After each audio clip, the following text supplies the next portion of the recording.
Primeiramente, boa noite para todo mundo. Como eu disse, tem pessoas que eu conheço aqui na lista que eu pude ver dos participantes. Bem-vindos. Para mim é uma honra, um prazer muito grande participar de mais uma Masterclass da Broward.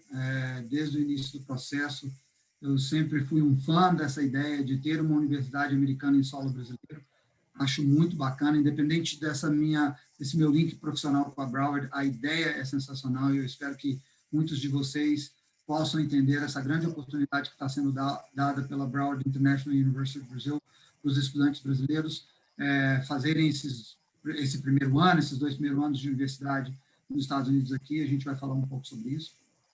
A ideia dessa Masterclass é de falar sobre tudo relacionado com estudar nos Estados Unidos, desde da parte de application, né, de se aplicar para as universidades de lá, até o que é ser um aluno universitário, como é que funciona a parte acadêmica, como é que funciona a vida no campus lá nos Estados Unidos. Então, a gente vai fazer um apanhado geral sobre tudo.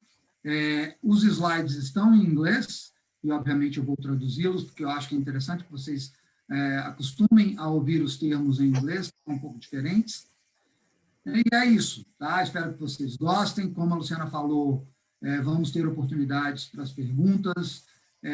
A Luciana vai estar gerenciando isso para mim, vai me avisar quando tiver algumas perguntas. Mas, de toda forma, no final da apresentação, a gente tem uma parte de Q&A, né? Que é Questions and Answers, perguntas e respostas, que a gente vai poder responder as perguntas de todo mundo. Espero que a gente possa dar bastante informação para vocês e que, no final das contas, vocês entendam um pouco mais do que é estudar nos Estados Unidos. Então, vamos lá? Primeiramente, quem sou eu, né? A minha carreira, para vocês entenderem por que a gente está falando disso aqui.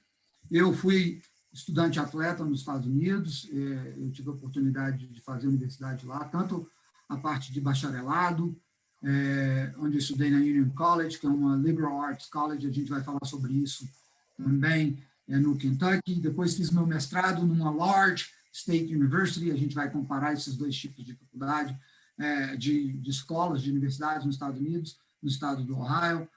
Desde que eu voltei para o Brasil, no início dos anos 2000, eu sou diretor de esportes, treinador de futebol e o College Counselor, que é um orientador universitário na Escola Americana de Belo Horizonte. Em 2010, eu fundei uma academia de futebol para preparar meninas para estudar e jogar nos Estados Unidos, e ajudo essas meninas a conseguirem bolsas esportivas para estudar e jogar lá. A gente já faz isso há bastante tempo, né? 10 anos, uma década, já ajudou mais de 60 meninas a irem para os Estados Unidos. E desde acho que uns 2 anos para cá, eu venho ajudando a Broward também, trabalhando junto da Broward para ajudar que os alunos da Broward transfiram da Junior College, que é a Broward, para o Senior College, para completar o bacharelado como um consultor externo dessa parte de transferência.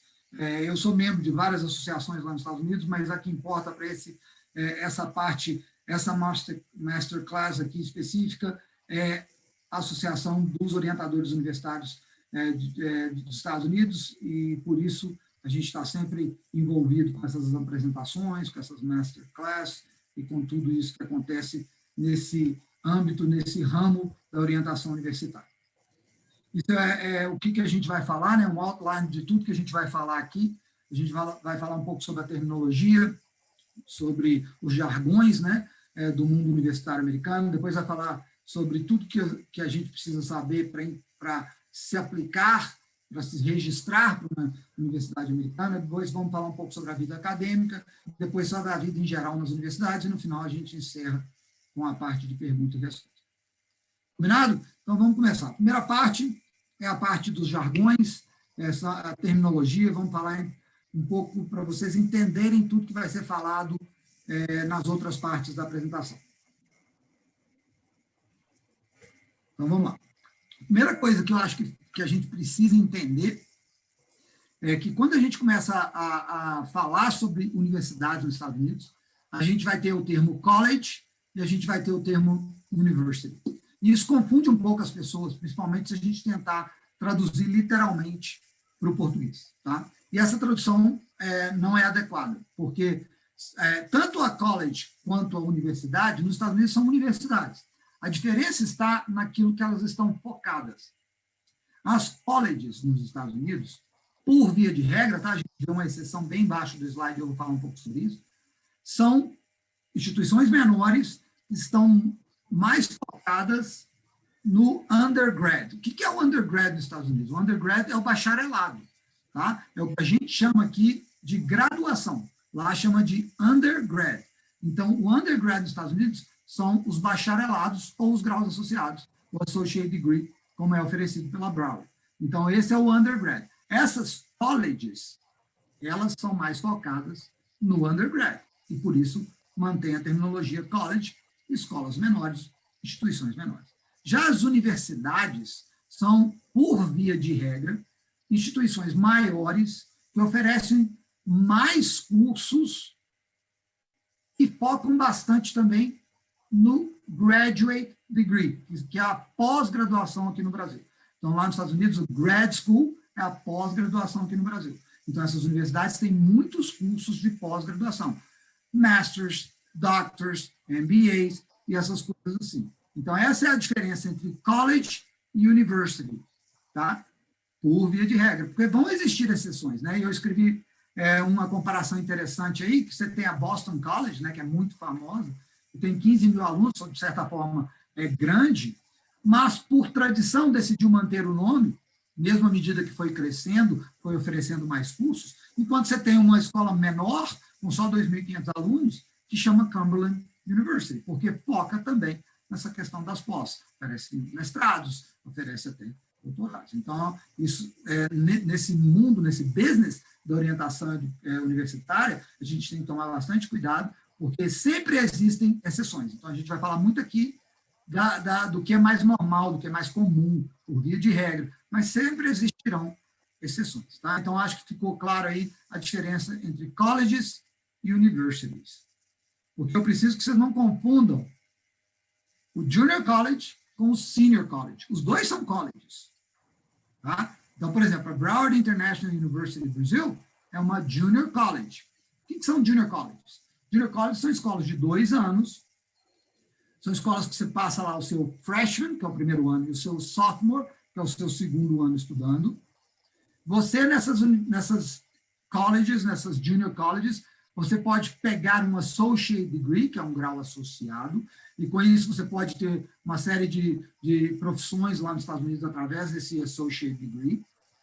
Geralmente você completa 60 créditos, que são correspondentes a 20 disciplinas, mais ou menos. A gente vai falar um pouco sobre isso mais para frente.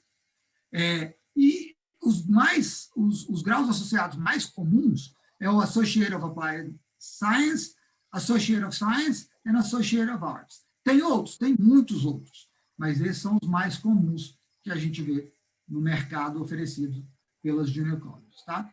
Em comparação com as junior colleges, tem as senior colleges. As senior colleges são escolas de 4 anos, onde você pode estudar 2 anos numa junior college, fazer seu freshman e sophomore, transferir para senior e completar o seu junior e senior, ou fazer freshman, sophomore, junior e senior nessa senior college. Nessa senior college, você vai obter o seu bacharelado, que são aquelas áreas de formação que a gente está acostumado aqui no Brasil. Então, você obtém um bacharelado. Os bacharelados mais comuns é o bacharelado em Arts, Bachelor of Arts, e o Bachelor of Science, bacharelado em Ciências. São os mais comuns. Tem outros? Também tem outros, mas esses são os mais comuns. E aí, você estuda ou você tem que fazer, a gente vai falar um pouco sobre como funciona essa questão dos créditos mais para frente, mais ou menos 120 créditos, que é correspondente a mais ou menos umas 40 disciplinas para você formar na sua área específica. A gente vai falar sobre tudo isso quando a gente falar sobre a parte acadêmica das universidades, tá? Mas é só um breve comparativo entre uma junior college e uma senior college. De novo, a Broward International University Brasil é uma junior college, então é uma excelente oportunidade para você estudar os seus 2 primeiros anos de universidade aqui no Brasil e depois ir para os Estados Unidos e completar só mais 2. Você não precisa de morar todos os 4 anos lá nos Estados Unidos e vai ter o seu bacharelado da universidade que você escolher lá no final da mesma forma, como se você estudasse lá todos os 4 anos. Tá bom? E aí eu chego numa coisa que eu já mencionei, que é essa comparação entre as state universities com as liberal arts colleges. De certa forma, universidades estaduais como escolas que oferecem artes liberais como fundamento. E aí a gente vai fazer uma comparação bem legal aqui. Ó. Essas escolas, as State Universities, elas são maiores que as Liberal Arts Colleges. Elas, por via de regra, são bem maiores, tanto em número de alunos, né, quanto em tamanho de campus e coisas assim. Então, elas são maiores que as Liberal Arts Colleges, por via de regra. Elas são, como eu tinha mencionado antes, mais focadas em pesquisa, elas têm muito disciplina, área de formação técnica, elas focam bastante no... Então, eu pus aqui o Grad School, PhD, ou então aquela educação profissional que é medicina, direito, odonto, enquanto que as Liberal Arts Colleges, elas são mais focadas numa preparação mais global, numa coisa mais abrangente na formação, elas são muito focadas em bachelors, no bacharelado, preocupadas com essa formação de um bom profissional neste nível de bacharelado, enquanto que as outras escolas estão mais focadas no depois, em pesquisa, graus técnicos e coisas assim. Tá? Uma coisa que acontece pelo tamanho da universidade é que, quando você vai para a State Universities, você é no meio de 15 mil, 25 mil, 35 mil alunos. Então, você é um anônimo no campus. A verdade é essa, quase ninguém te conhece. Enquanto que se você estudar numa Liberal Arts College, você vai ser conhecido, as pessoas vão saber. De certa forma, isso traz mais atenção dos professores. Os professores têm um cuidado maior com você, porque te conhecem, o tamanho das salas é mais limitado, então eles conhecem todo mundo, então isso, de certa forma, tem essa vantagem nas Liberal Arts Colleges. Nas State Universities, por mais que elas sejam maiores e tenham mais possibilidades, é mais difícil de você conseguir posições de liderança, porque a competição é muito maior. Enquanto que nas Liberal Arts Colleges, mesmo que não tenham tantas posições de liderança a serem disputadas, a competição também é menor. Então, é mais fácil obter essas posições de liderança nas Liberal Arts Colleges. Tá? E aí, uma coisa que é mais da filosofia em si, do que tudo que eu falei para cima, é o seguinte: a gente vai falar um pouco sobre General Core Requirements mais para frente, quando a gente falar sobre academics, mas vocês já precisam, já podem entender que nas State Universities, eles estão menos preocupados com isso, então pedem menos classes de core curriculum, né, do currículo básico, que as Liberal Arts Colleges. Essas escolas, elas pedem mais classes do currículo básico. E a gente vai falar um pouco sobre isso mais para frente. Um outro conceito importante para vocês entenderem é a diferença entre um estudante transferido, um transfer, e um primeiro-anista, que eles chamam de true freshman or first year student, aquele estudante que sai direto do ensino médio para a universidade. Tá?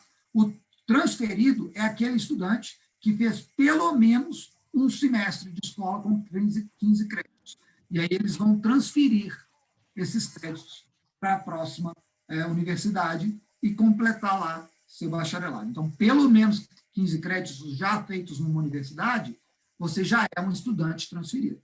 Isso corresponde a mais ou menos 5 disciplinas. E aí é um dado interessante, né, da National Student Clearinghouse Research Center, que mais ou menos 30% dos alunos transferem pelo menos uma vez, ou de junior college para senior college, ou de senior college para senior college. Tá? Então, isso é um dado bastante interessante que mostra que nem todo mundo forma na primeira escola de escolha. E lá nos Estados Unidos é bem tranquilo essa transferência, diferente aqui do Brasil. E uma última coisa que eu quero falar para vocês é só mais em relação a esses primeiro-anistas. Quando você está aplicando para a universidade nos Estados Unidos, talvez alguns de vocês já estejam nesse processo, vocês vão ouvir falar sobre os termos Early Decision e Early Action. Early Decision e Early Action é simplesmente o seguinte: você fala para as universidades específicas se você está aplicando para ela como Early Decision, decisão mais cedo, ou Early Action, ação mais cedo. Se você decidir que você quer aplicar Early Decision para uma universidade, se aquela universidade te aceitar, você é obrigado, por contrato, a estudar naquela universidade. Tá? Você, a partir do momento que aplica Early Decision para a universidade, você tem que estudar naquela universidade se ela te aceitar. Se você aplica Early Action, você não tem essa obrigação. Você está simplesmente mostrando para a universidade que você tem um interesse muito grande por ela e você acaba recebendo a sua resposta um pouco mais cedo que quem aplica Regular Decision, decisão regular. Que aí é mais para final do processo, quando você aplica. Combinado? Luciana, alguma pergunta nessa primeira parte aí da apresentação? Ainda não, Eduardo. Estamos sem pergunta, gente. Quem tiver, vai colocando no chat aí, que a gente vai fazer pequenas pausas aí sobre o conteúdo e a gente vai esclarecer ou mande no final. Então, não tem perguntas, podemos seguir, Eduardo. Seguinte, eu costumo brincar, Luciana, que quando não tem pergunta, ou o professor é bom demais, ou... Tem disso. Então, vamos esperar, que está só começando, então vamos esperar, que eu acho que vai pintar mais perguntas, sim. Os alunos, às vezes, estão meio tímidos ainda. Vamos ver.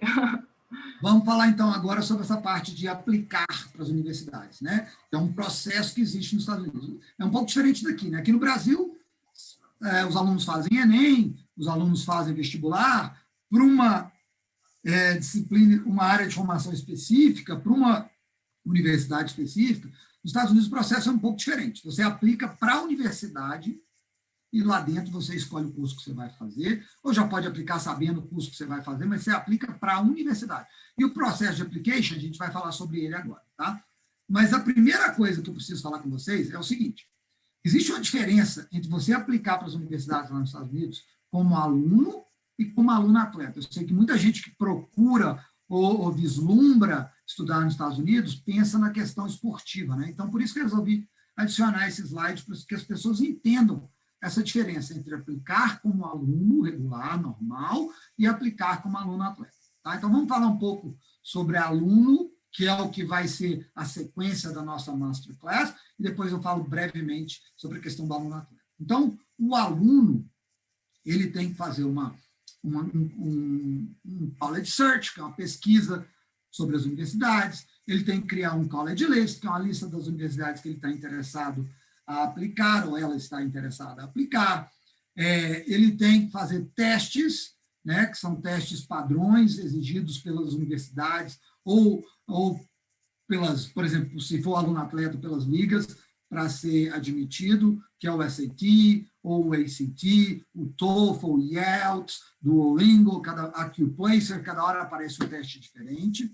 Ele tem que fazer o envio dos transcripts, né, que é o histórico escolar.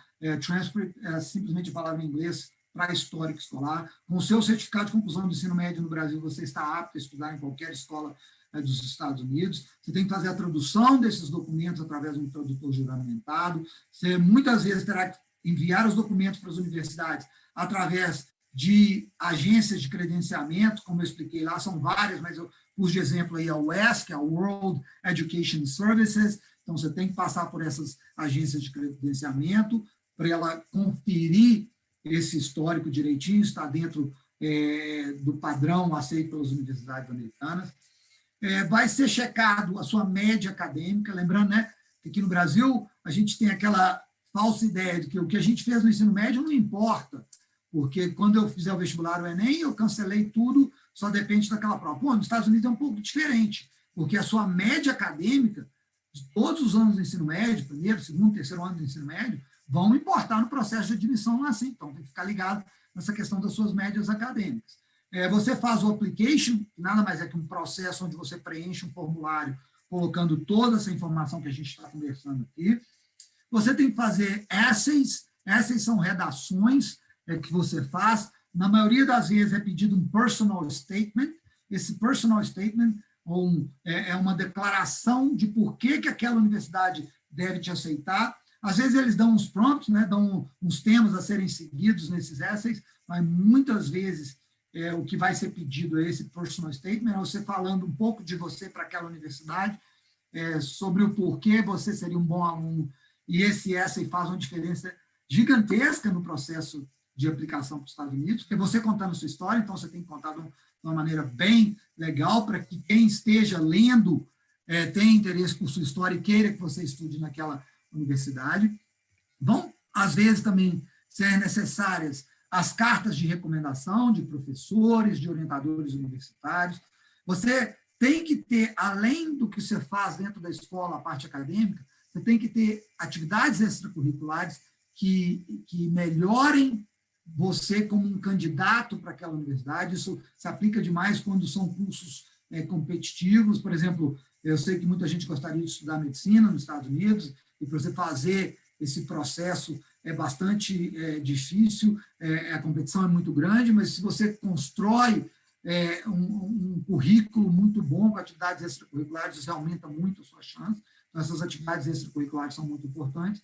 E, em alguns casos, também você passará por entrevistas com os admissions officers das universidades, que são as pessoas que fazem esse processo de admissão do lado da universidade, para que você seja ou não aceito naquela determinada universidade. Tá? Já no lado do estudante-atleta, as coisas são um pouco diferentes.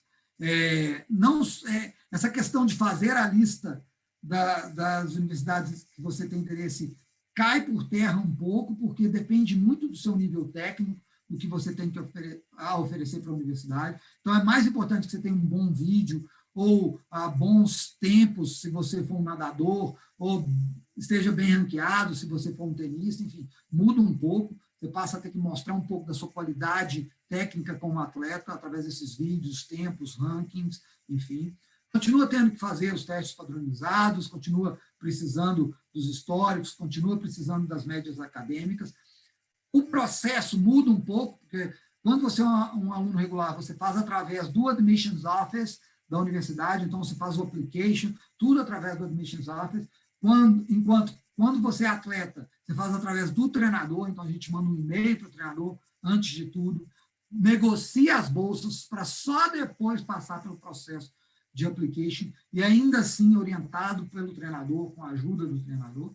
E aí você entra numa parte que não precisa mais do essay, não precisa mais das letters of rank, não precisa mais das atividades extracurriculares, porque a sua atividade extracurricular é o esporte, é a sua preparação esportiva para se dar bem nos Estados Unidos, para ter boas bolsas, etc. E aí, uma coisa diferente é que você vai ter que fazer o seu registro nos centros de elegibilidade das ligas, seja NCAA, seja NAI, seja NJCAA. Você tem que fazer o registro, e aí um outro processo. Eu só quis comparar esses dois processos para vocês entenderem. Então, vamos falar sobre a parte do aluno, né, do regular. Deixa um outro dia para a gente falar sobre a questão dos atletas. A gente tem que fazer uma pesquisa daquelas universidades que a gente gostaria de estudar. E essa pesquisa é feita através de sites de pesquisa, sites que te permitem saber um pouco mais sobre a universidade. Existem vários. Eu pus aqui 4 que eu aconselho, que são confiáveis, que vocês vão ter boas informações desses sites. Tá? Lembrando que, após fazer a pesquisa nesses sites, eu tenho uma lista de escolas que eu estou interessado, eu devo ir diretamente ao site da escola que eu estou interessado e comparar essa informação que eu obtive nesses sites de pesquisa com a informação que está nos sites das universidades. Lembrando que esses sites de pesquisa têm informação de diversas universidades e não é fácil para eles manter essas informações extremamente atualizadas. Então, é sempre bom dar uma checadinha lá no site da universidade para comparar com aquilo que eu li até agora e ter certeza que realmente aquela universidade me interessa, ou tem o curso que eu quero, ou é na localização que eu quero. A gente vai falar um pouco sobre esses critérios mais para frente. Então, aqui são alguns desses sites de pesquisa, começando pelo Big Future, que é um site da College Board. A College Board é uma organização extremamente confiável, é a organização que oferece o SAT, o AccuPlacer, Advanced Placement, que são cursos níveis universitários que os meninos podem fazer enquanto no ensino médio, então é extremamente confiável. A gente tem também o NIT, né, que é um site muito tradicional, que está há muito tempo, também muito confiável. Tem o College Navigator, que é da National Center for Education Statistics, também confiável. Eu estou dando um tempinho só para vocês, quem tiver, sei lá, tirando uma foto um screenshot ou copiando. E, por último, tem o próprio site da US News, a gente vai falar um pouco sobre a US News lá para frente, quando a gente falar de rankings, que também é confiável. Então, os 4, existem vários, Vocês fiquem à vontade para utilizar aqueles que vocês gostam ou confiam, mas esses são quatro que eu tenho muita segurança de falar que as informações são atualizadas e seguras. E aí eu vou fazer a minha college list baseada nesses college search. E como fazer essa college list? Bom, você tem que ter alguns critérios sobre o que você quer adicionar nessa sua pesquisa, né? E aqui estão alguns desses critérios. A gente fez até uma brincadeira com a palavra, que é choosing your match, escolhendo o seu encaixe perfeito. E o match, as letras são exatamente para aquilo que você deve pesquisar. Começando pelo major, que é a sua área de formação, a gente vai falar sobre major um pouco mais para frente, né? Se eu quero estudar, por exemplo, engenharia, eu não posso pôr na minha lista uma escola que não tem engenharia. Se eu quero estudar administração, eu não posso pôr na minha lista uma escola que não tenha business administration, apesar do que a grande maioria das escolas nos Estados Unidos tem business administration. Se eu quero estudar educação física, no meu caso, eu não posso escolher uma escola que não tenha educação física, e aí por diante. Tá? Um segundo critério são as atividades, né? As extracurriculares.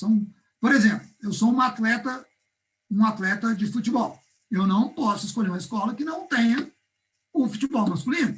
Eu sou um atleta de basquete. Não posso escolher uma escola que não tenha o basquete. Eu quero participar da banda da escola. Eu não posso escolher uma escola que não tenha banda. E por aí vai. Tem diversos tipos de atividades extracurriculares possíveis nos Estados Unidos. Então, eu uso isso também como critério de escolha para colocar na minha lista de universidades para as quais eu vou aplicar. A outra questão é a localização dessas universidades, né? A gente usa o T do territory só para fazer parte da palavra match, mas é a localização dessas universidades. E aí tem muito a ver, por exemplo, com o clima. Tem algumas pessoas, como eu, que não lidam bem com o frio extremo. E vocês têm que entender que vocês escolherem escolas no norte dos Estados Unidos, ali pertinho do Canadá, vocês vão lidar com frios extremos na época de inverno, né? Então, vamos falar aí de meio de outubro, que é o outono americano, que é o fall, até fevereiro, ali, início da primavera, início de março, é muito frio. Eu, particularmente, não lido bem com isso. Eu tenho uma memória muito ruim de vir para o Brasil, passar o Natal e o Réveillon, e aqui sol, praia, todo mundo se divertindo nos clubes, eu tendo que ir para o frio americano. Imagina ir para o frio extremo, fica ainda pior. Então, território, localização é uma coisa que para mim importava. Tem pessoas que preferem estar em locais mais perto da praia, mais longe da praia, enfim, localização tem uma série de coisas. Eu brinco muito com os alunos que eu oriento, por exemplo, em relação à Califórnia.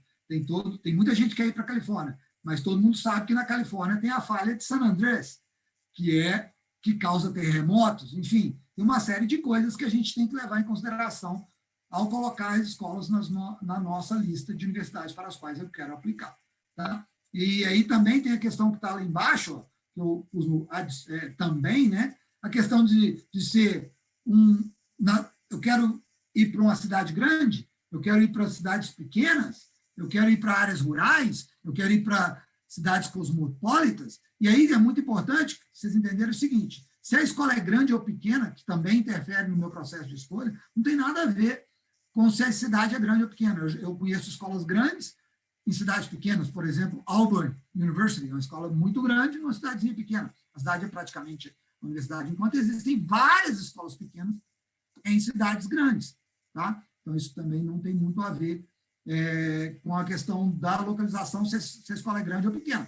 Mas a localização é sim um critério que você deve utilizar ao escolher as escolas para adicionar na sua lista.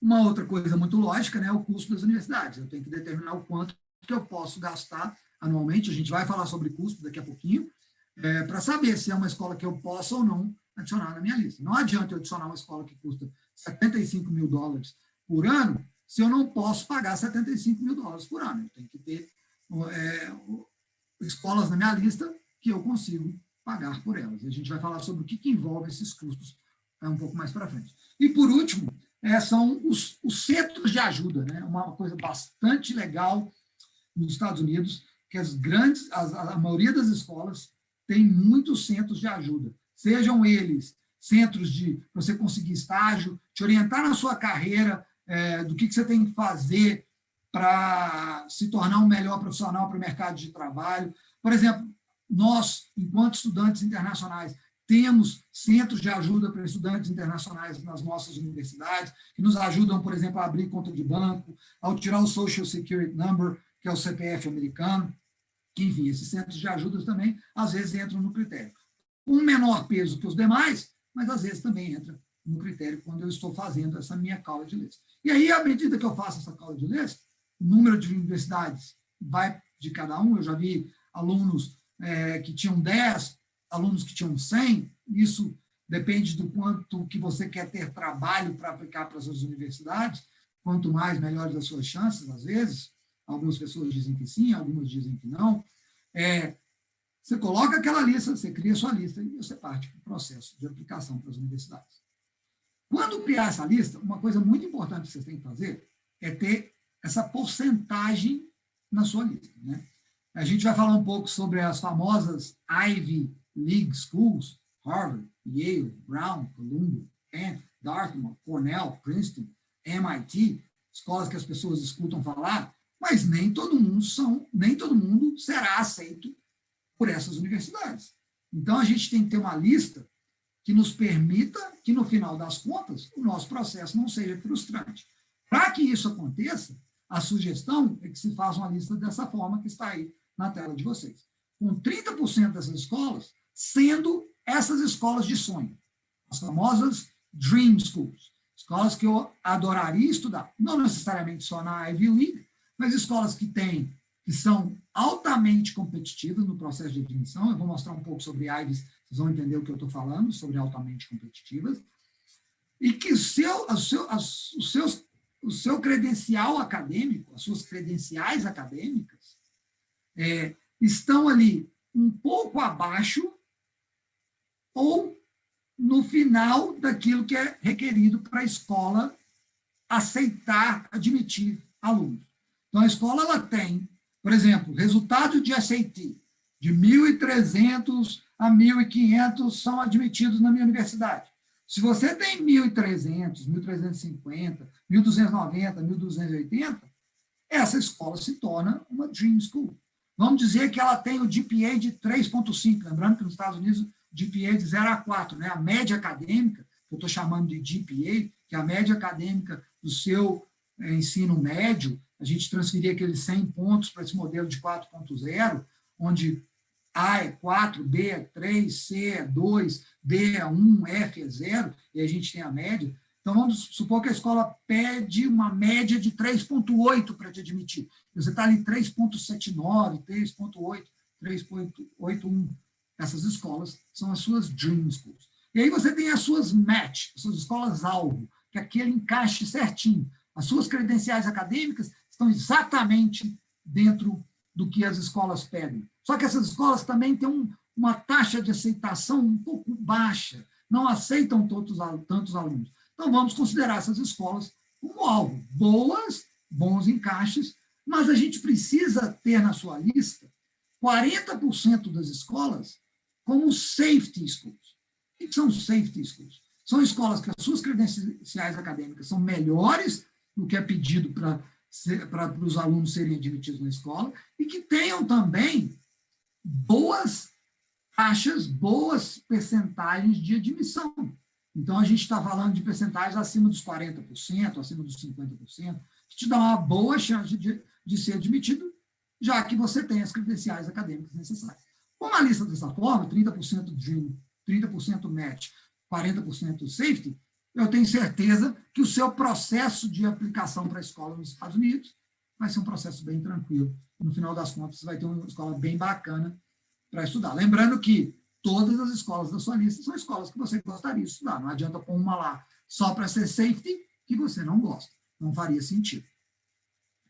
E aí a gente vai falar um pouco sobre o custo, que eu mencionei.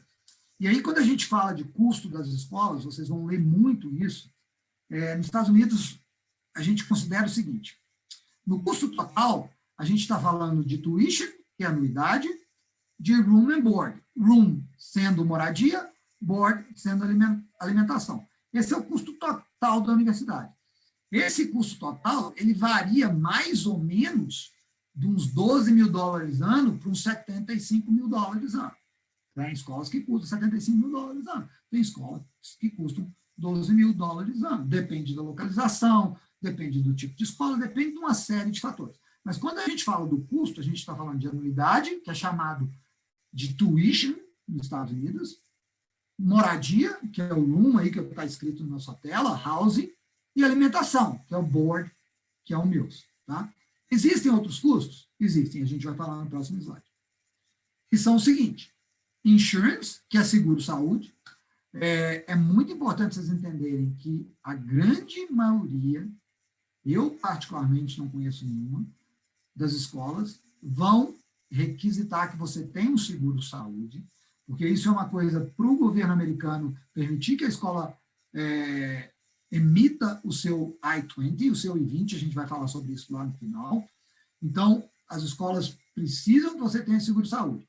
Algumas delas vão aceitar o seu seguro-saúde, até mesmo aqui no Brasil, desde que tenha atendimento nos Estados Unidos. Umas vão pedir que você tenha qualquer tipo de seguro-saúde nos Estados Unidos, umas vão pedir que você tenha o seguro-saúde vinculado à universidade, por ela ter parcerias com algumas empresas que oferecem seguro-saúde. Mas a grande maioria, como eu disse, não conheço nenhuma que não peça, vai pedir que você tenha um seguro-saúde, e esse é um custo extra. Além disso, você tem o custo com livros. O custo com livros eu costumo falar para todas as minhas atletas, todos os alunos que eu ajudo, que é bem variável hoje em dia, né? Com o advento da internet.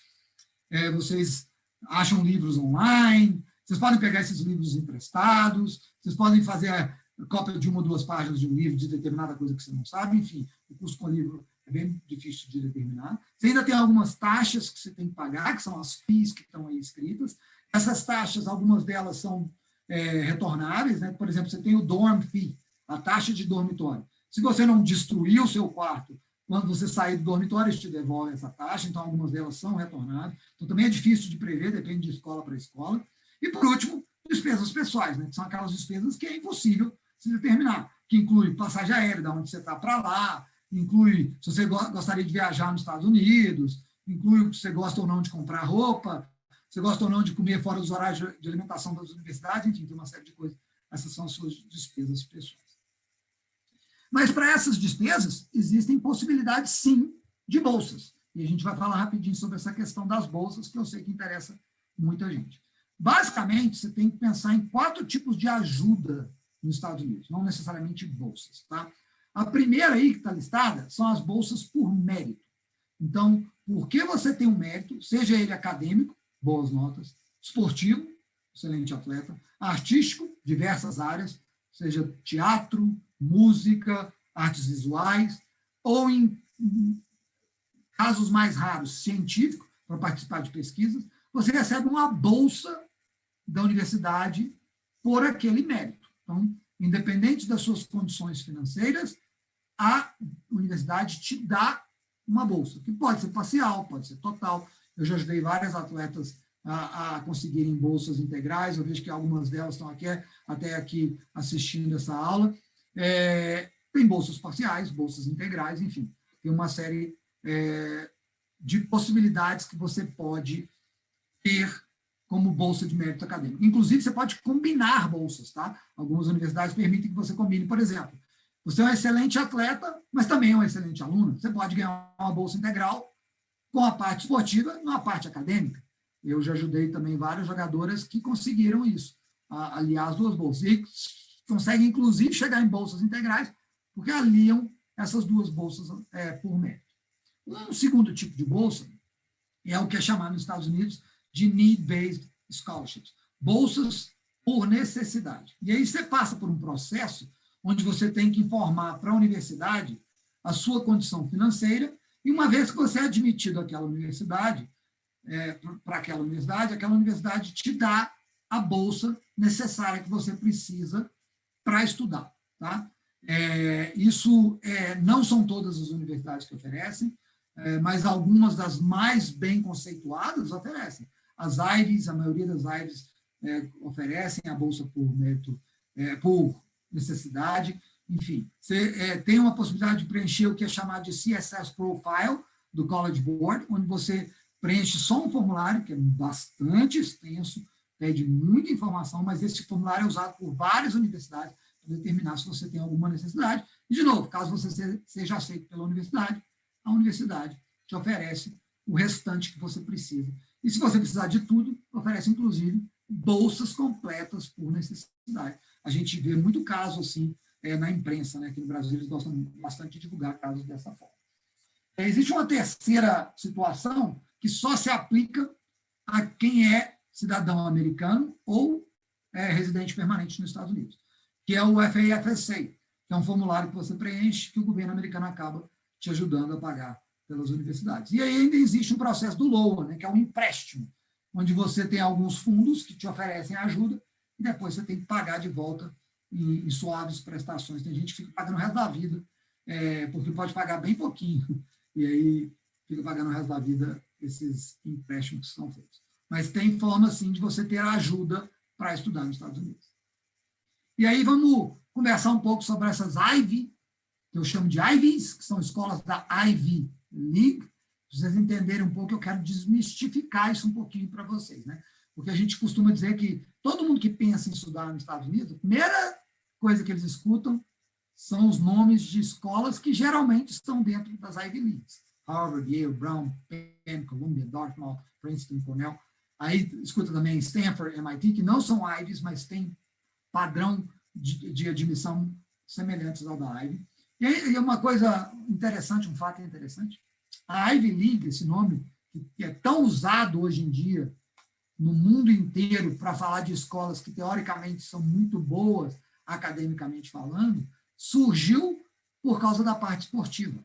A Ivy League é uma conferência esportiva da NCAA Divisão I, que, por serem escolas bem direcionadas, focadas na parte de academics, na parte acadêmica, não oferecem bolsas esportivas. Então, elas são as únicas escolas da Divisão I que não oferecem bolsas esportivas. Elas são a Ivy League, uma conferência esportiva que se tornou um nome de escolas conhecidas mundialmente por serem muito boas academicamente falando. Só que existem outras escolas muito boas academicamente falando que não são Ivies. E aí que entra essa parte de desmistificar isso um pouco.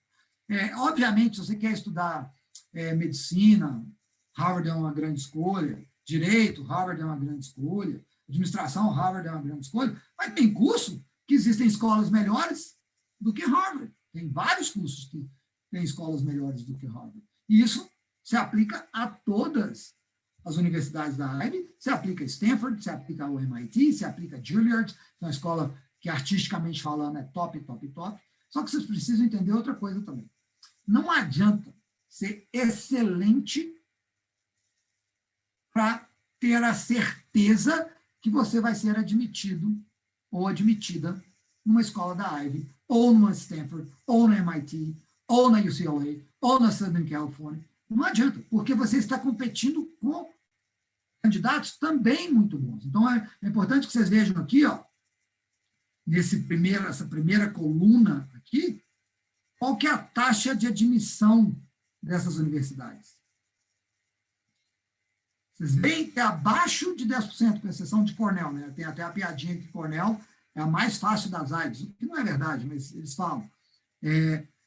Você tem essa coluna, ou seja, se 30 mil pessoas aplicam, minha matemática correta, menos de 3 mil vai ser aceito.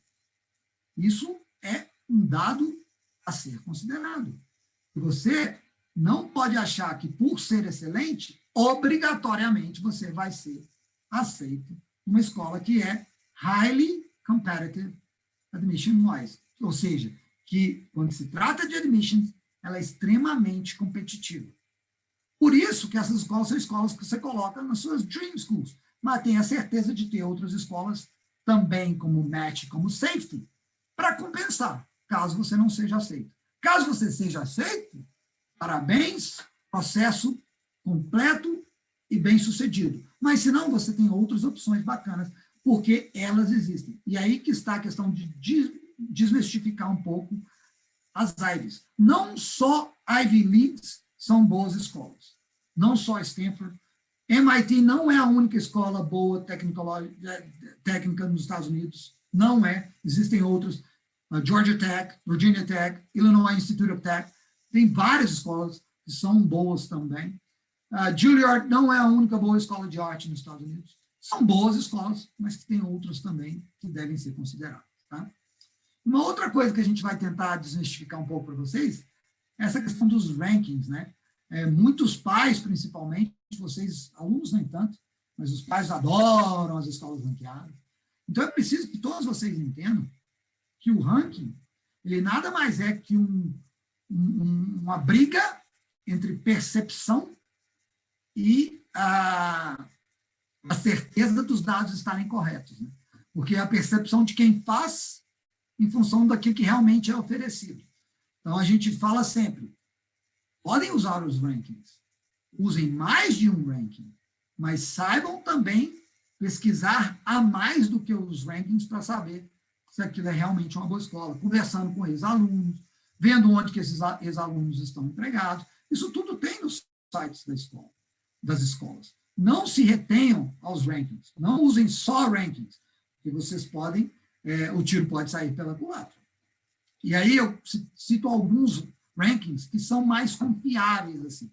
O principal deles é o US News and World Report, da US News, que está há muitos anos sendo usado, é o mais tradicional deles, mas também tem outros bons, como a Forbes, que vai mais para a área financeira das escolas, a escola que está performando bem financeiramente falando, fica mais bem ranqueada. Você tem o Princeton Review, que a gente fala que é um pouco stereotypical, né? Que ele tem aquela ideia das escolas, e aquela ideia não sai dele, já está estereotipado que aquilo ali, por exemplo, medicina, Harvard, essas outras. Então, a Princeton também, obviamente, Princeton Review, Princeton University, enfim, saber que é um pouco estereotipado os rankings da Princeton Review. E você tem o NICHE, que é chamado da NICHE, que é chamado de College Prowler, que é um pouco mais voltado para a área de estatística, né? Quantos % dos alunos formados conseguiram emprego no primeiro ano, logo após sair da escola? Quantos % foram fazer mestrado, doutorado? Baseia muitos rankings nisso. Então, tá? Bastante cuidado com os rankings, usem os rankings, eu sei que é importante para muitas pessoas, mas usem com inteligência esses rankings. E aí, só para deixar um pouco claro como é que funciona essa questão dos rankings, vamos pegar a US News and World Report, que é o mais tradicional deles, e contar para vocês que mesmo dentro dos rankings da US News and World Report, existem 4 rankings diferentes dentro do próprio sistema de ranqueamento da US News and World Report. São um ranking que pega as universidades, âmbito nacional, um ranking que pega as universidades, âmbito mais regional, um ranking que pega essas escolas menores que eu falei, as liberal arts colleges, âmbito nacional, e um ranking que pega as regional colleges, âmbito mais regional, inclusive inclui as junior colleges nesse ranking dos regional colleges. Tá? Então, de novo, bastante cuidado com esses rankings que tanta gente tanto ama. Por último, falar rapidamente sobre o Common App. As pessoas estão me escutando falar aqui, não, mas se eu quiser aplicar para um punhado de escola, eu vou ter um trabalhão. Talvez não, porque existe um sistema chamado Common App, existem também outros, como Coalition, com o qual você aplica para mais de 900 universidades, fazendo só um processo de aplicação. Então, o Common App é bem bacana, ele funciona tanto para primeiranista, First Year Student, o True Freshman, quanto para Transfer Students, para os estudantes transferidos, e com o Common App você aplica para várias universidades de uma vez só, o que dá um descanso aí nos dedos e no processo de digitação. Por último, depois que você foi aceito, escolhi minha universidade, essa que eu quero, fui aceito, um punhado me aceitou, eu escolhi aquela que eu mais queria, o que você vai ter que fazer ainda no processo de aplicação? Mandar os documentos finais, né, que é o seu histórico fechado, porque quando você está fazendo o processo de aplicação, você manda seu histórico parcial, para as escolas terem uma ideia do que você fez até então e saber se você é um bom aluno ou não. Quando você fecha o processo, seu histórico fechado, formado. Você tem que mandar uma carta do banco, né?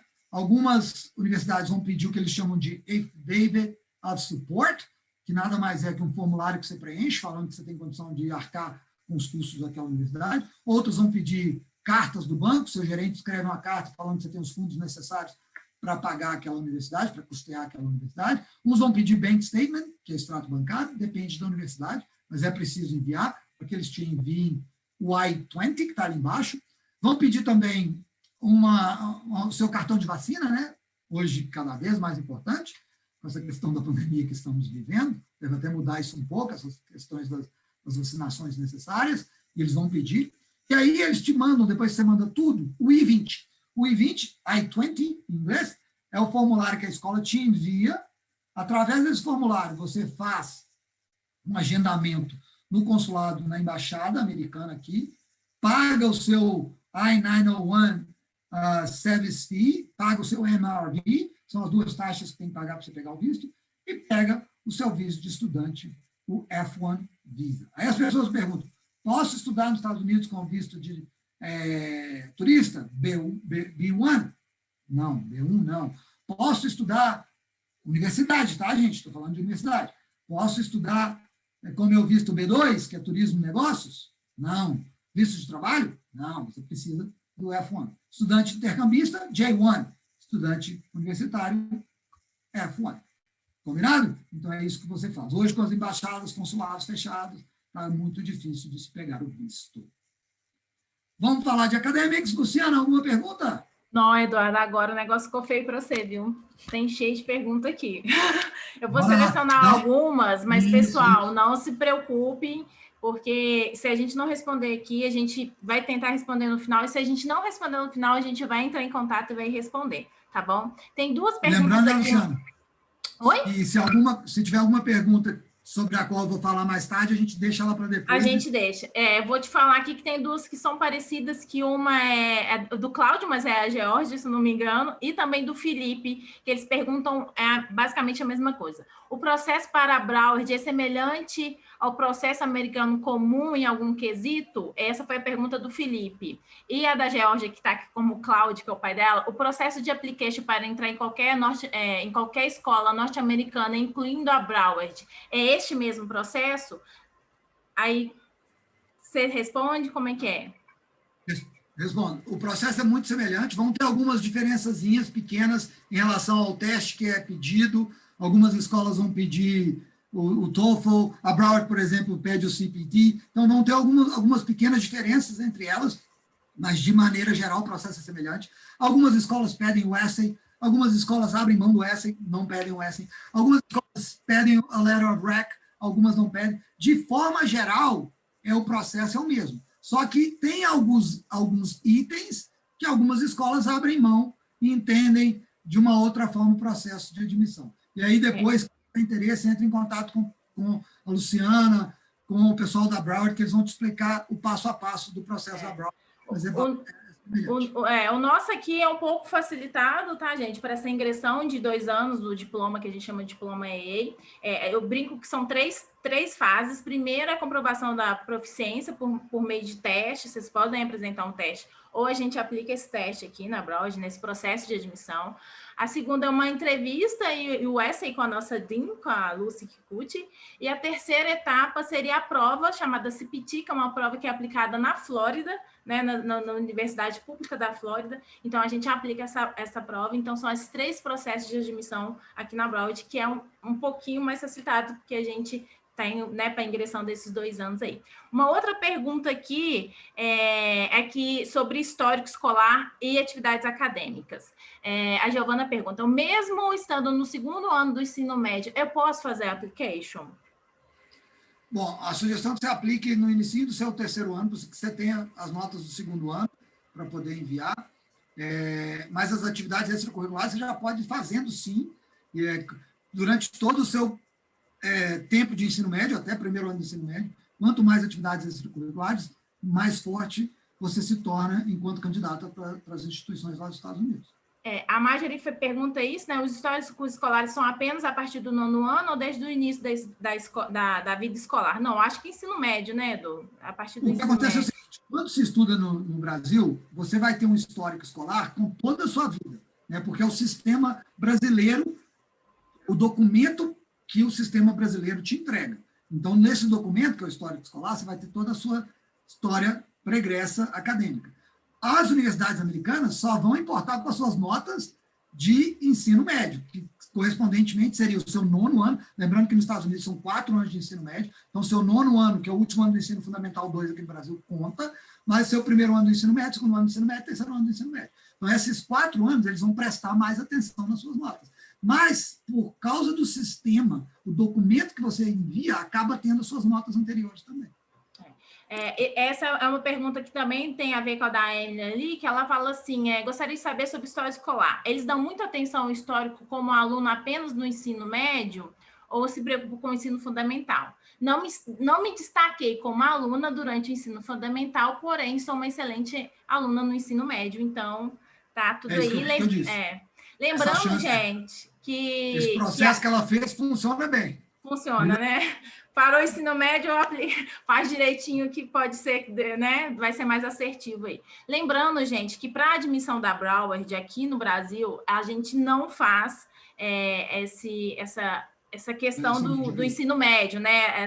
Esse GPA, essas notas do ensino médio. São só apenas esses 3 processos que eu acabei de explicar para vocês.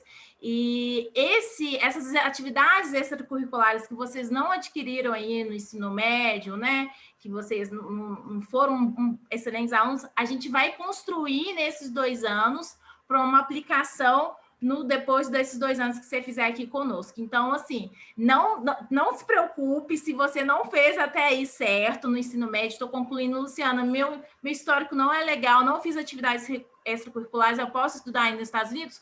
Com toda certeza, a gente aqui, a Brau, está aqui para isso, para te auxiliar na construção desse GPA e dessas atividades extracurriculares para que você possa ser admitido numa universidade do seu sonho aí, igual o Eduardo está falando aqui. Uma outra pergunta rapidinho. Pode falar. E aí, voltando naquilo que você falou, né? Acaba que vocês facilitam o processo de admissão. Exatamente, porque o aluno aqui que estuda com a gente já é um aluno, tá, gente? Norte-americano, isso depois a gente entra em contato e conversa com vocês direitinho, senão a masterclass vai ficar longa. Só mais uma coisa aqui que o Roberto e Alexandre falou assim, eu tenho uma escola que tem IB, eu acho que é aquele diploma, né, que tem um diploma dentro do ensino médio, o IB é o International Baccalaureate, isso. Que é criado em Wales, né, no País de Gales. A International Baccalaureate Organization, a IBO, criou esse diploma que é usado por escolas no mundo inteiro. A dele e ele está pedindo a sua opinião diante disso. Se ele deve fazer, se não deve fazer. Pois existe... Esse é um assunto bastante controverso, né? Eu posso dar pessoal, mas eu estudo, é um assunto controverso, porque a grande maioria das universidades americanas, elas preferem o AP do que o IB.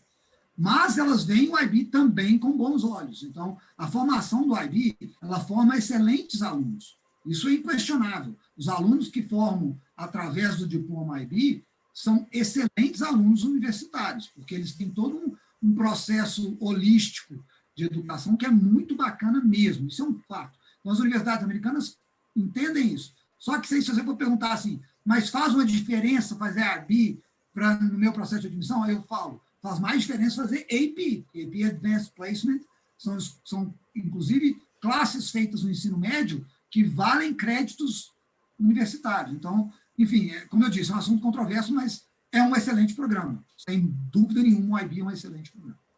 Tá. Uma outra pergunta, gente, são muitas, eu vou separar para o final, só mais uma aqui, que eu acho que é sua área aí, tá falando aqui, posso juntar 2 bolsas esportivas? Tipo, consigo combinar bolsas esportivas? Depende das modalidades, né? Porque se as modalidades jogam ao mesmo tempo, você não consegue.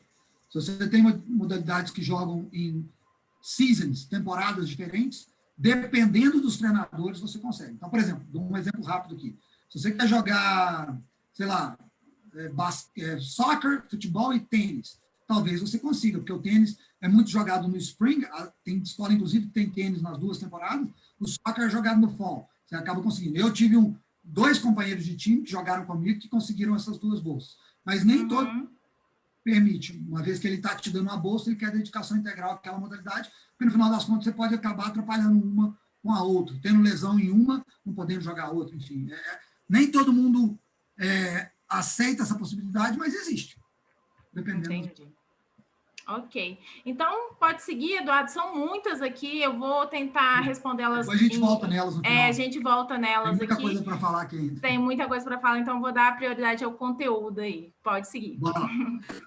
Então é isso, gente. Vamos agora falar um pouco sobre a parte acadêmica das universidades nos Estados Unidos, tá? Vamos falar sobre os termos para vocês entenderem melhor o que é estudar nos Estados Unidos. Então, a gente começa com o mais importante deles, o major. O que é a major? Isso vocês vão ouvir falar direto. Quem quer estudar nos Estados Unidos tem que saber o que é uma major. Uma major é a sua área de formação. Então, por exemplo, engenharia, engineering, uma major. Educação física, physical education, uma major. Law, não é uma major, porque é grad school. Vamos voltar. Business administration, administração, é uma major. Então, a major é a sua área de formação. Para você completar a sua major, você precisa de mais ou menos 120 créditos. Então, você faz mais ou menos 40 disciplinas para ter a sua área de formação. É o grupo de disciplinas que você vai fazer, né? São todas as classes, todas as disciplinas que você vai fazer para você ter a sua formação, o seu degree, que é o seu bachelor's degree, com a major específica. Então, por exemplo, nos Estados Unidos é um pouco diferente. O meu diploma, por exemplo, ele é um diploma de Bachelor's of Science, com 2 majors, Physical Education, Sports Management. Meu outro diploma é um Master's of Science, Major, Coaching Education. Então, é um pouco diferente, tá? Sendo que no Master's nem é chamado de Major, tem outro nome, é área de concentração ou de formação.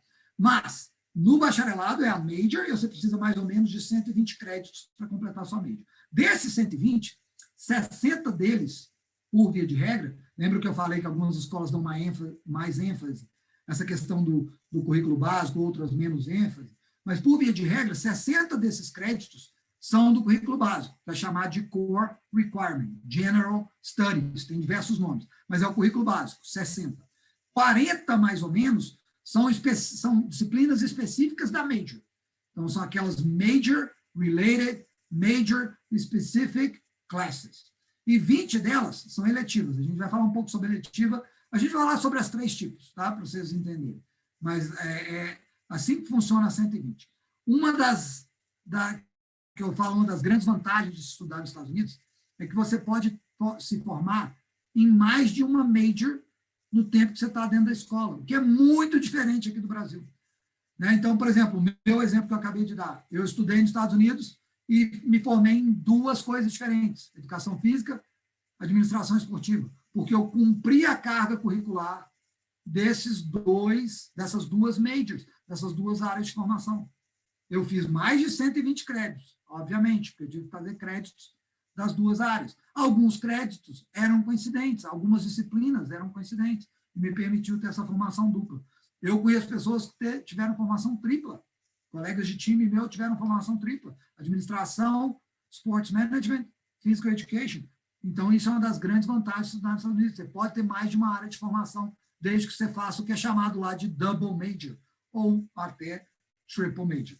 Obviamente, quanto mais majors, mais créditos, maior volume de créditos você tem que fazer por semestre para se formar. Uma matemática rápida, 120, 4 anos de estudo, 15 créditos por semestre.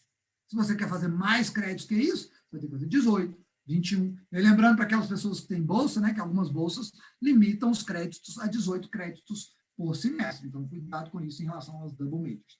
Aí tem as mais populares, né, para os estudantes internacionais. Isso muda muito. Isso aí é um dos últimos estudos que foram feitos. Muda muito de ano para ano, de geração para geração, né? Hoje está cheio de gente querendo estudar game design. Quando eu estudei, nem existia isso. Mas, enfim, as mais comuns é biologia, administração, computação, educação, enfermagem, psicologia, ciências políticas, comunicação, engenharia. E aí entra um pouco também international relations, né, relações internacionais, international business, negócios internacionais, tem umas outras entrando, mas essas são as mais comuns. Vamos falar dos 3 tipos de classe, então. Não, primeiro vamos falar da minor, desculpa, dei uma pulada no slide. O que é uma minor? Esse é um conceito que, às vezes, é muito difícil para as pessoas entenderem, porque sai muito de tudo que vocês estão acostumados aqui no Brasil. Então, você tem sua área de formação e você pode ter uma área de concentração, uma área de especificação, especialidade nos Estados Unidos, que é a sua minor. Você completa cursos, geralmente 15 créditos, 5 disciplinas, dentro do interesse pessoal que você tenha, de uma área de especialização que você queira. Tá? Pode ser ou não relacionada com a sua major, pode ser completamente fora da sua major. Tem vezes que você completa até sem saber, que foi o meu caso. Quando eu fui registrar as minhas classes no final, com todas as classes que eu tinha feito, para pegar minha major de Physical Education, de Sports Management, a pessoa que faz isso lá, existe um funcionário específico que faz nos Estados Unidos, virou para mim e falou assim, você quer uma minor em General Business, em negócios gerais? Eu falei assim, como assim eu quero uma minor? Não, você cumpriu com todo o currículo. Você tem as 5 classes necessárias para uma minor de General Business. Eu falei, claro, quero uma minor de General Business. E hoje eu tenho uma minor de General Business, mas algumas pessoas fazem por razões específicas. Por exemplo, eu quero trabalhar na indústria musical, na parte de administração da indústria musical. Ótimo, faz uma major em Business Administration, faz uma minor em Music, história da música, Music Appreciation. Aprenda sobre música na sua minor, mas tenha a formação em administração. Você vai ser muito melhor profissional que você tentar um major em música. Ou faça um major em música e faz uma minor em administração, se você quiser trabalhar mais com a música do que com a administração, enfim. O sistema americano de ensino te dá essa flexibilidade para você ter essas formações diferentes. E aí o que eu disse, né, falar um pouco sobre as classes, que é o seguinte. Opa, passamos ali. Começando pelo currículo básico, pelo Core Requirement, General Studies. Geralmente são classes mais básicas, tá? Lá nos Estados Unidos existe essa nomenclatura 100, 200, então 1.000, 2.000, primeiro nível, segundo nível, nada mais do que isso que significa. São classes que vão te dar um kit de ferramentas necessárias para se tornar um ótimo estudante universitário, por isso dessa formação básica, por isso desse currículo básico. Eles acreditam que te dá habilidades de análise, habilidades de escrita, que te transformam no melhor estudante, e você acaba tendo um entendimento básico, um entendimento global do que está rolando para você ser um melhor estudante e depois, posteriormente, ser um melhor no mercado de trabalho, ser um melhor candidato para o mercado de trabalho. E aí varia muito isso, mas basicamente, na grande maioria dos casos, o que você precisa, essas classes, elas correspondem a 2 classes de inglês e literatura, 2 classes de matemática, 2 a 4 classes de ciências, dependendo se você tem área de formação em tecnologia ou não, 2 classes de A4 de ciências humanas ou estudos sociais, artes, língua estrangeira, enfim, você acaba formando o seu currículo básico. São classes como, por exemplo, College Algebra, Statistics, Introduction to Environmental Science, Introduction to Earth Science, são classes que são todas oferecidas na Broward. Depois vocês conversam com o pessoal da Broward, que eles vão dar essa ideia para vocês dessas classes que são oferecidas na Broward. Biology, Chemistry, Computer Literacy, tem um punhado de classes que completam esses 60 créditos requeridos como currículo básico, estudos gerais. Aí a gente tem as classes específicas, né, de cada major, são consideradas classes de nível mais alto, 300 ou 400, ou 3.000 ou 4.000, dependendo da escola, cada escola usa um tipo de nomenclatura diferente. Elas são específicas ao curso que você está fazendo, elas podem ter pré-requisitos, sim, né? Eu tenho um exemplo aqui, Business Communication 1 e 2 que eu fiz, o 2 precisava do 1. Esses exemplos aqui são de classes do meu major que eu fiz, só para vocês terem ideia do meu major de Sports Management. Então, são algumas das classes que eu tive que fazer. Essas que estão com asteriscos são classes que funcionaram para os meus 2 majors, ou então funcionaram tanto para o major quanto para o meu currículo básico, que também acontece. Acaba facilitando para que você complete os 120 créditos necessários, né? Então, essas 2 classes que compreendem 2 ou mais requerimentos te ajudam bastante ao completar o seu major, ou os créditos necessários para o seu major. E, por último, as eletivas, que eu mencionei brevemente, mas são importantíssimas e muito bacana nesse processo de se estudar nos Estados Unidos, porque elas te dão a chance de testar algumas áreas, né? Elas podem ser classes lower or upper level courses, ou seja, mais básicas ou mais específicas, desde que você tenha os pré-requisitos para ela, e elas te permitem testar algumas áreas, né? Então, por exemplo, usando de novo o meu exemplo, quando eu cheguei lá nos Estados Unidos, eu queria saber sobre fisioterapia esportiva, sobre athletic training. Na verdade, eu até confundi um pouco, eu achava que athletic training era treinamento atlético, né, numa tradução literal, e era fisioterapia esportiva, mas depois eu até quis saber se era uma coisa que eu curtia. Acabei fazendo introdução ao athletic training, intro to athletic training, aprendi uma série de coisas sobre fisioterapia esportiva básica, não me interessou a área de formação, mas hoje, dentro da minha área de formação, como treinador, que eu sou um treinador de futebol, me ajuda essa eletiva que eu fiz. E eu não perdi esse tempo fazendo, porque eu trouxe como eletiva. Então, a eletiva, ela funciona para você testar áreas, funciona para você explorar interesses pessoais, eu acabei de citar o exemplo da música, funciona para preencher requerimentos do currículo básico, e com isso salvar tempo aí nesse processo que você está completando todas as classes necessárias para o seu major. Como eu disse, você pode explorar algumas áreas fora da sua área de formação para ver se você interessa. E, por último, uma coisa bacana, né? A gente pega aquelas eletivas facinhas para dar uma elevada na nossa média acadêmica nas universidades. São chamados GPA boosters, né? Que são aquela classe bem fácil, todo mundo faz. Pega aquela classe, porque aquela classe vai ser boa para dar uma levantada no seu GPA, na sua média acadêmica. Alguma pergunta, Luciana? Olha, Eduardo, por enquanto não, tá? O pessoal está perguntando aqui, teve uma coisa aqui, deixa eu ver aqui só um minutinho. Teve uma aqui, deixa eu olhar. Eu não entendi muito bem, não, mas assim, fotografia entra na parte de bolsa artística? Sim, né? Sim, pode. Sim. Tem determinadas universidades que dão bolsa, sim, para... Você tem que fazer um book, né? Você tem que fazer um portfólio com suas fotos e aplicar, mas é uma possibilidade. Tá. A Roberta... Bem específico, né? Luciana, é bem específico, então não vão ser várias universidades oferecendo, mas existem sim. Tá. O Henrique, agora que eu vi aqui, Henrique, que seu nome está entre parênteses aqui. Essas eletivas são durante a faculdade, certo? Ou no high school? Não. As eletivas são durante a faculdade. Elas são parte das classes, das disciplinas que você tem que fazer para o seu major. Lembrando, né, você faz 60 de currículo básico, 40 mais ou menos de classes específicas ao seu major, a sua área de formação, e 20 eletivas. Total, 120. Então, dentro dos seus 4 anos de universidade. Ah, tá. Ela chama Maria Eduarda, ela entrou com o nome errado aqui, você me desculpa, Maria Eduarda. Tem uma outra aqui rapidinho que eu vou fazer. Se eu quero fazer um major em psicologia, por exemplo, é uma informação que eu coloco no application ou eu escolho durante a faculdade? Pode acontecer as duas coisas. E aí, de novo, mais uma das grandes vantagens de se estudar nos Estados Unidos, você pode tanto aplicar já sabendo qual é o seu major e colocar no seu application. Algumas escolas até vão ter critérios diferentes de admissão para major, para áreas de formação específicas, né? Mas isso depende da escola.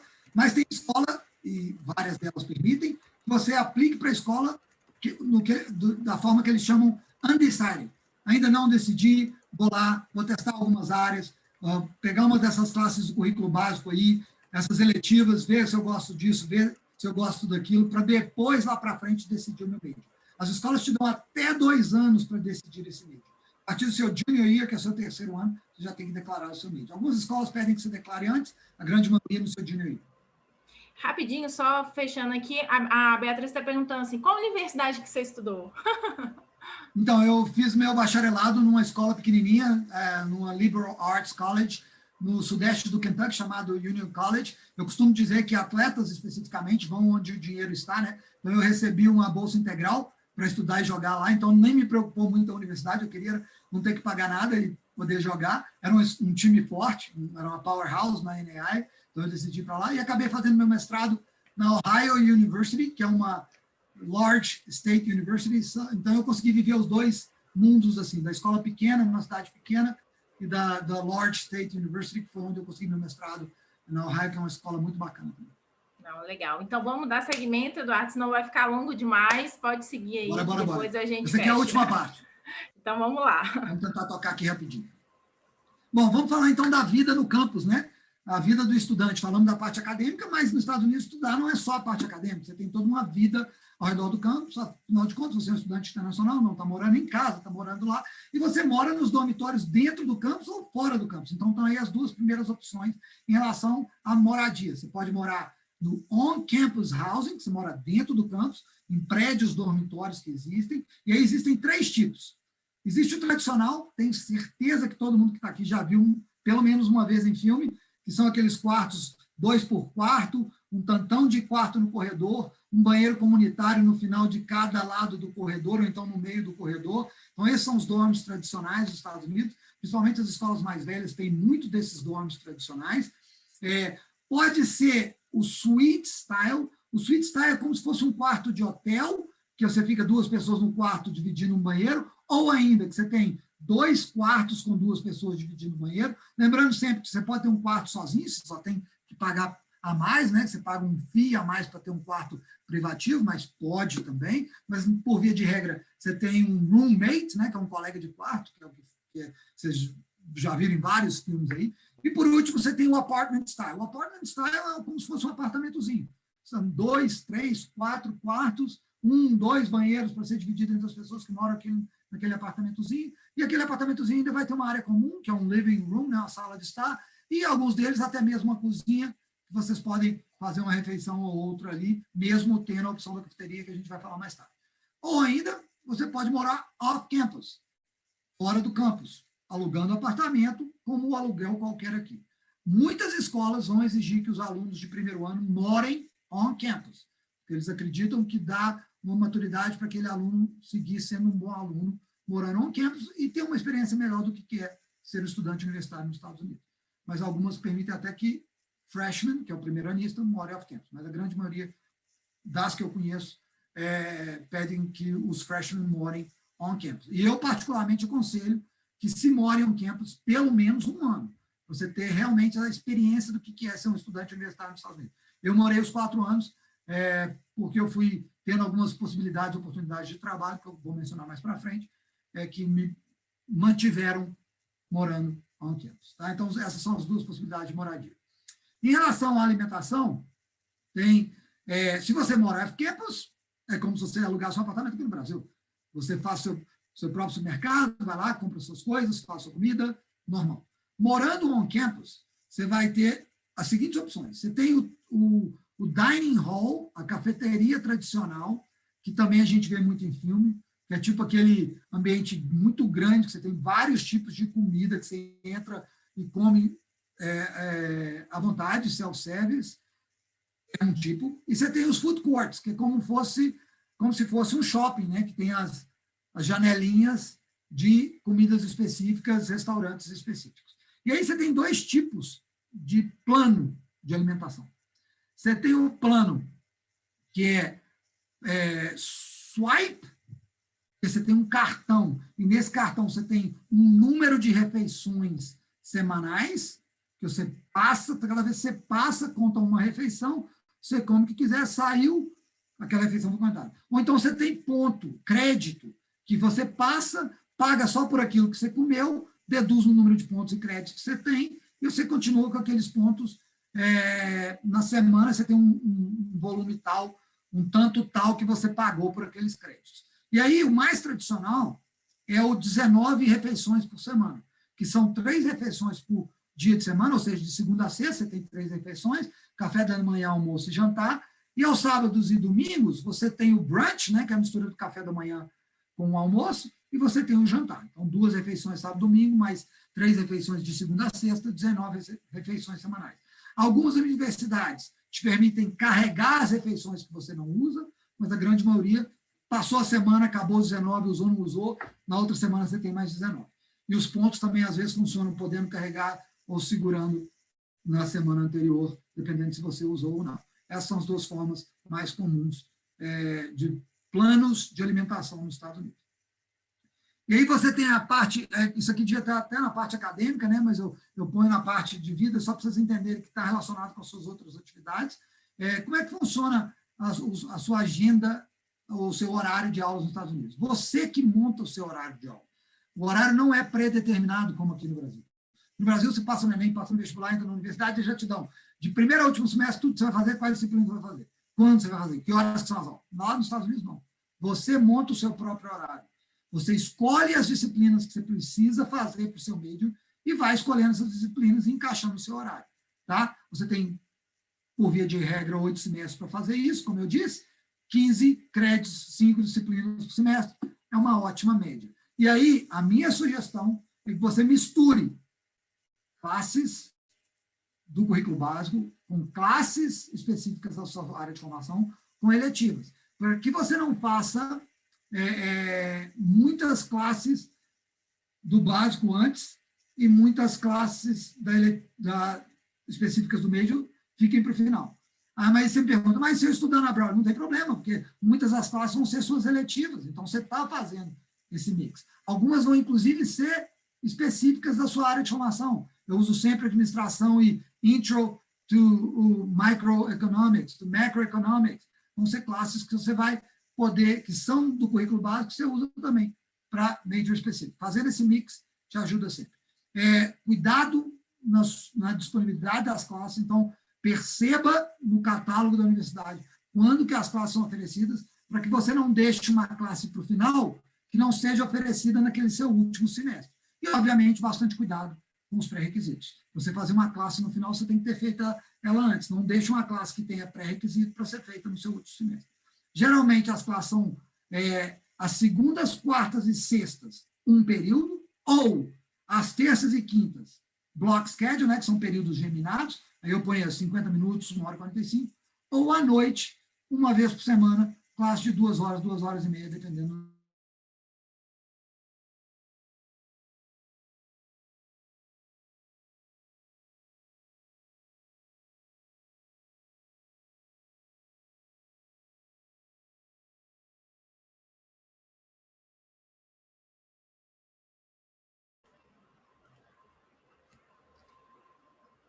Gente, vocês estão escutando o Eduardo? Ou ele travou mesmo? Deixa eu ver. Ele travou, Ele travou, né? Ah, tá. Vamos aguardar um minutinho aqui, ver se ele retorna, tá? Só um minutinho, que essas coisas acontecem, gente. Infelizmente, a internet tem disso. Vou só chamar ele aqui rapidinho para a gente ver como é que a gente faz isso. Ah, ele saiu, tá? Ele tá voltando, tá, pessoal? Só um minutinho. Vamos aguardar aí.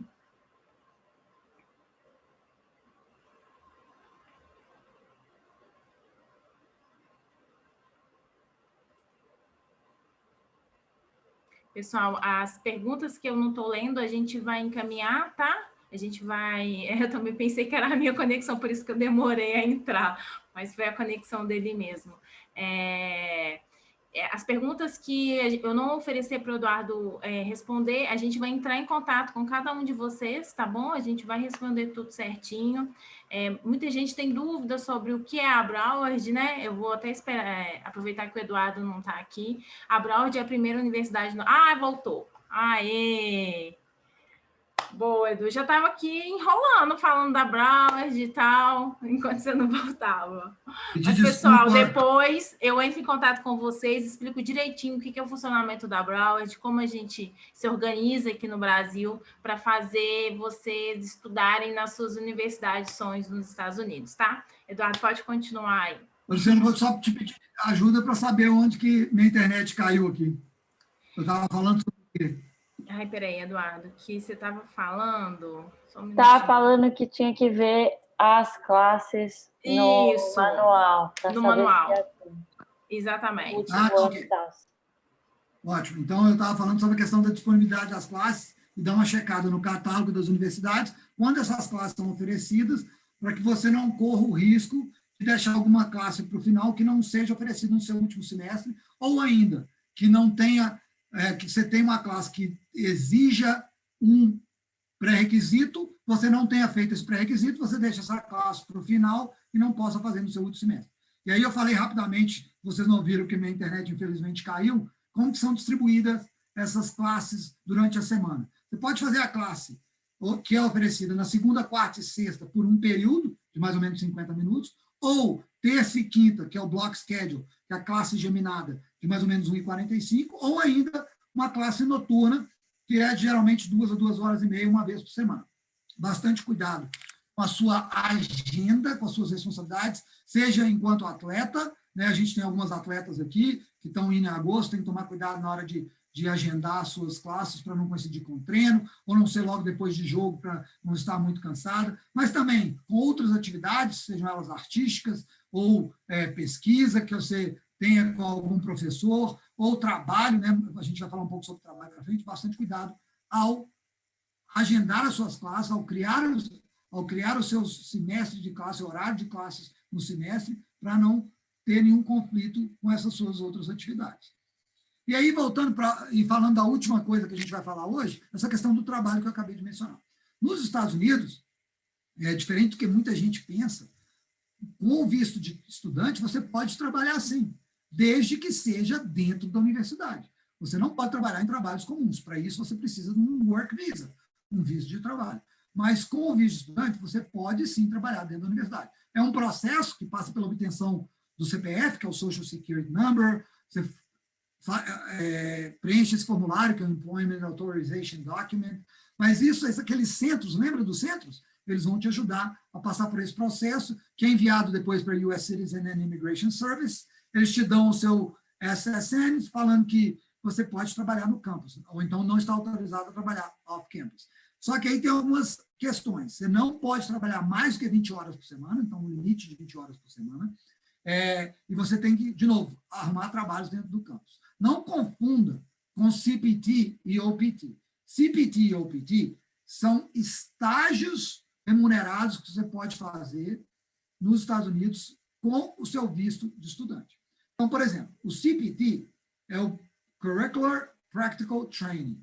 É um estágio, como se fosse um estágio curricular que você faz enquanto estudante. Ele faz parte da sua área de formação. Ele não tem limite de tempo, só que dependendo do número de meses que você faz, interfere com o seu OPT.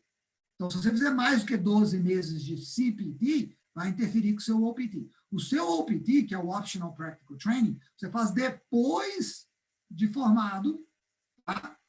Pode fazer durante, mas interfere com o tempo que você faz depois de formado, e é muito utilizado por estudantes internacionais para conseguir estágios remunerados nas áreas de formação deles, para tentar convencer aquela empresa específica onde ele está fazendo o OPT a ser a empresa que vai sponsor o visto de trabalho. Lembrando que nos Estados Unidos, eu, enquanto indivíduo, não posso aplicar para o visto de trabalho. Uma empresa tem que me patrocinar para aplicar para o visto de trabalho. Então, eu uso o OPT para provar para aquela empresa que eu sou um bom funcionário e que ela deve patrocinar o meu visto de trabalho para eu continuar trabalhando para aquela empresa. Você tem 12 meses de OPT, a não ser que você tenha feito mais tempo de CPT e interfira, ou a não ser que você tenha feito OPT durante a sua escola e interfira. Mas se você é da área de STEM, que é Science, Technology, Engineering e Math, você vai ter mais 24 meses. Então, você tem um total de 36 meses de OPT. Tá? As últimas questões aqui é o seguinte: se você tiver algum problema, e você tem que provar isso, é um formulário bastante extenso, durante o seu tempo lá, o governo americano talvez permita que você trabalhe off-campus, se você conseguir provar que você está passando por um imprevisto financeiro muito grande e não está conseguindo pagar pela escola. É um processo longo, complicado, mas que pode ser tentado para que o governo te permita trabalhar fora do campus para você pagar pela escola se você tiver algum imprevisto financeiro. E uma última possibilidade é quando você trabalha para uma organização internacional, mas ela tem que estar vinculada à sua universidade, tem que ter uma parceria com a sua universidade. Eu acho que eu encerro aqui, Luciana, e podemos abrir para perguntas e respostas. Ah, legal. Como é conhecido nos Estados Unidos. Isso aí. Tem uma pergunta aqui que é assim, dá para fazer trabalhos online por conta própria? Acho que quando ela está nos Estados Unidos, o trabalho, né? Se for aqui no Brasil, não tiver nada relacionado com os Estados Unidos, eu não vejo por que não. Mas isso é uma coisa que foge um pouco dessas questões legais do processo. Outra coisa que Depois de terminar a faculdade... Só uma coisa, lembrando que esse trabalho que eu estou falando é aquele trabalho documentado, certinho, com o CPF, com o Social Security Number. Você tem que fazer declaração de imposto de renda no final. Você trabalha dentro da universidade, a universidade faz a declaração. Tudo bastante legal. Tudo certinho. Tem uma pergunta aqui que, assim, depois de terminar a faculdade, eu posso continuar morando nos Estados Unidos? Aí tem que pedir visto, né? Eu acabei de explicar isso aí, né?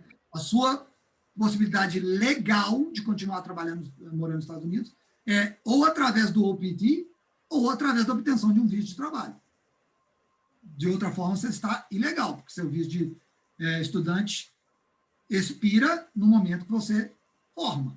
Né? Então, para você continuar legalmente nos Estados Unidos, OPT ou visto de trabalho. E a maneira mais fácil de conseguir um visto de trabalho é através do OPT, onde você prova para aquela empresa que vale a pena que ela te patrocine o visto de trabalho.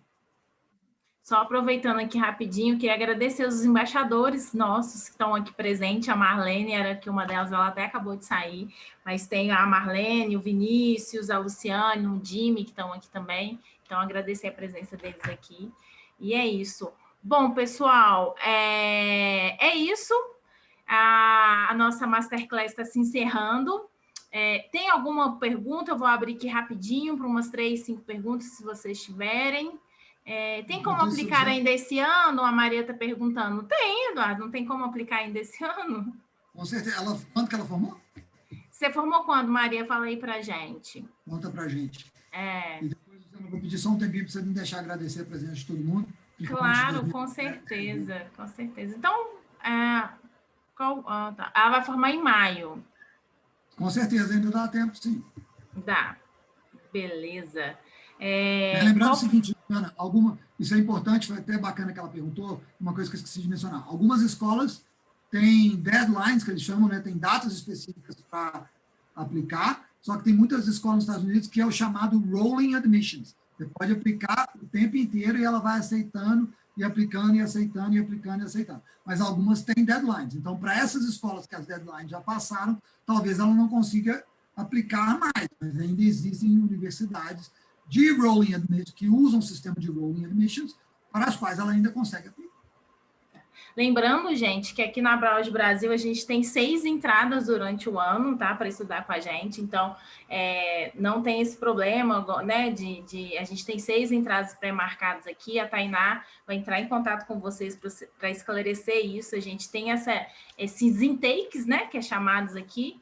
Então, vocês podem ficar tranquilos que sem estudar, vocês não vão ficar sem ser um estudante internacional e norte-americano. Vai ficar gravado? Pode falar? Mesmo para essas escolas que as deadlines já passaram, ela pode estudar na Broward e depois transferir para essas escolas. Com certeza. Ele pode estudar ou fazer, pegar o seu diploma e aplicar para a universidade, ou se não, fazer alguns créditos e ir para a faculdade que ela deseja. Isso não tem problema nenhum. Bom, gente, muito obrigada. Eduardo, fica com você suas considerações finais aí.